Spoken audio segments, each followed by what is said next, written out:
الرجیم بسم اللہ الرحمن الرحیم صلو علی الحبیب اللہم صلی علی سیدنا و مولانا محمد مبارک وسلم وصلی علیہ۔ آیات آپ کے سامنے میرے ساتھ مل کے پڑھیے گا جی۔ بسم اللہ الرحمن الرحیم بسم اللہ الرحمن الرحیم ان اللہ لا یستحیی ان یضرب مثلا ما بعودة فما فوقها فيعلمون أنه الحق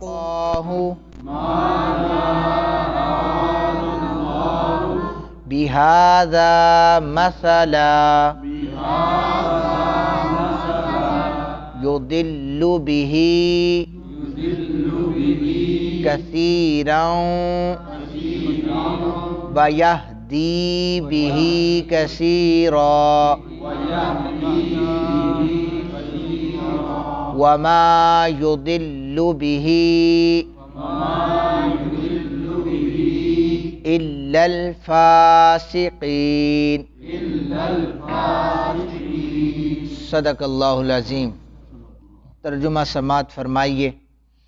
بے شک اللہ وحدہ لم یزل کسی بھی مثال کے بیان کو ترک نہیں کرتا، خواہ مچھر کی مثال ہو یا اس سے بھی زیادہ کسی حقیر چیز کی مثال ہو، اور رہے وہ لوگ جو ایمان لائے ہیں وہ جانتے ہیں کہ یہ مثال ان کے رب کی طرف سے سچی ہے، اور وہ لوگ جنہوں نے کفر کیا وہ کہتے ہیں کہ اس حقیر مثال سے اللہ نے کیا ارادہ کیا ہے۔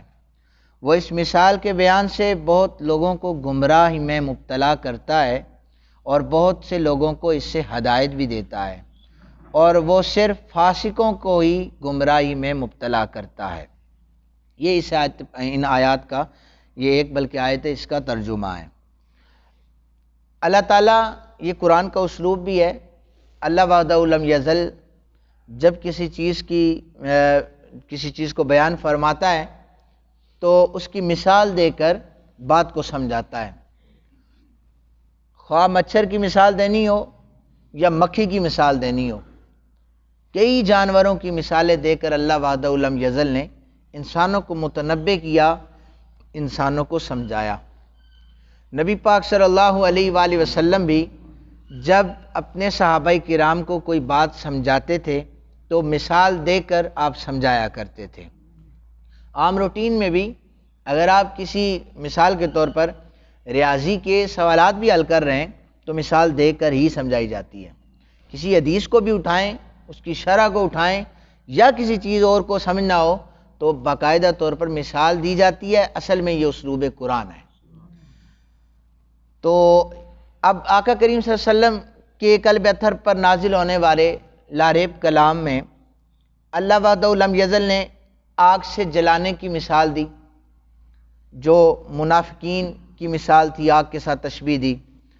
پھر بارش میں گرے ہوئے شخص کی مثال دی کہ جب بجلی چمکتی ہے اسے نظر آتا ہے، جب بند ہو جاتی ہے تو اسے نظر نہیں آتا۔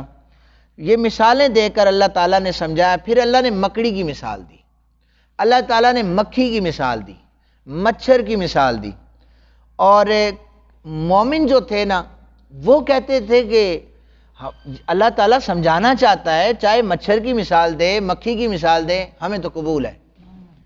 کافر جو تھے اب ان کے پاس کوئی بہانہ نہیں رہتا تھا، وہ کہتے تھے اتنے بڑے رب کا دعویٰ کرتے ہو، وہ سورج کو مشرق سے نکالتا ہے اور یہ نشانیاں موجود ہیں، وہ اتنا بڑا رب ہو کر مچھر کی مثال کیسے دے سکتا ہے، مکھی کی مثال کیسے دے سکتا ہے؟ قرآن خود ہی پھر بتاتا ہے اصل میں جب ہم مچھر کی اور مکھی کی مثال دیتے ہیں یہ فاسق لوگ گمراہ ہو جاتے ہیں، اور سچے جو لوگ ہیں ہماری مثالوں کو قبول کرتے ہیں اور ہدایت پا جاتے ہیں۔ اب ذرا سنیے گا مکڑی کی مثال کیسے دی۔ فرمایا مثل الذین اتخذوا من دون اللہ اولیاء کمثل العنکبوت عنکبوت کہتے ہیں مکڑی کو. کسے کہتے ہیں؟ مکڑی کو، جالا بناتی ہے جو. اتخذت بیتا وان اوہن البیوت لبیت العنکبوت. یہ سورہ عنکبوت ہے اور 41 نمبر آیت ہے. فرمایا کہ جن لوگوں نے اللہ کو چھوڑ کر دوسرے مددگار بنا لیے، ان کی مثال مکڑی کی مثال کی طرح ہے جس نے جالے کا گھر بنایا، اور بے شک سب سے کمزور گھر مکڑی کا گھر ہے. اب دیکھیں اللہ تعالیٰ نے مثال کہاں پر دی کہ جو اللہ کو چھوڑ کر دوسروں کو مددگار بنا لیتا ہے وہ کچے پکے گھر بناتا ہے. ٹھیک ہے، وہ کچے گھر ہوتے ہیں. جیسے مثال فرمایا کہ مکڑی جیسے اپنے گھر بناتی ہے، وہ ذرا سا ہاتھ بھی یا ہوا بھی چلے تو وہ ٹوٹ جاتی ہے. پھر فرمایا وَإِن يَسْلُبْهُمُ الذُّبَابُ شَيْئًا لَا يَسْتَنْقِذُوهُ مِنْهُ ضَعْفَ الطَّالِبُ وَالْمَطْلُوبُ. سورہ حج ہے، آیت نمبر 73 ہے کہ اگر مکھی ان بتوں سے کوئی چیز چھین کر لے جائے تو وہ اسے چھڑا نہیں سکتے. طالب اور مطلوب دونوں کمزور ہیں. بتوں کو جب سمجھانا چاہا نا کہ یہ بت ہے نا پتھر کے بنے ہوئے، تو یہ ان پر مکھی کوئی بیٹھ جائے یا مکھی کوئی چیز لے کر چلی جائے تو یہ اپنے اوپر سے نہ مکھی اڑا سکتے ہیں نہ اس سے کوئی چیز وصول کر سکتے ہیں. اسی لیے اب دیکھنا، مکڑی کی مثال دی، مکھی کی مثال دی. فرمایا رب کوئی بڑی مثال بھی دے سکتا تھا، کسی اور چیز کی مثال دیتا. کہا یہ اصول ہے کہ جب عظمت والی کسی چیز کی مثال دی جائے گی نا، عظمت والی، تو عظمت والے بندے کا ذکر ہوگا تو عظمت والی مثال دی جائے گی. حقیر چیز کا ذکر ہوگا تو حقارت والی مثالیں دی جائیں گی. کافر کوئی عظمت والے تو ہیں نہیں، اللہ کی بارگاہ میں تو وہ حقارت سے دیکھے جاتے ہیں، حقیر ہیں، ان کی تو کوئی ویلیو نہیں ہے.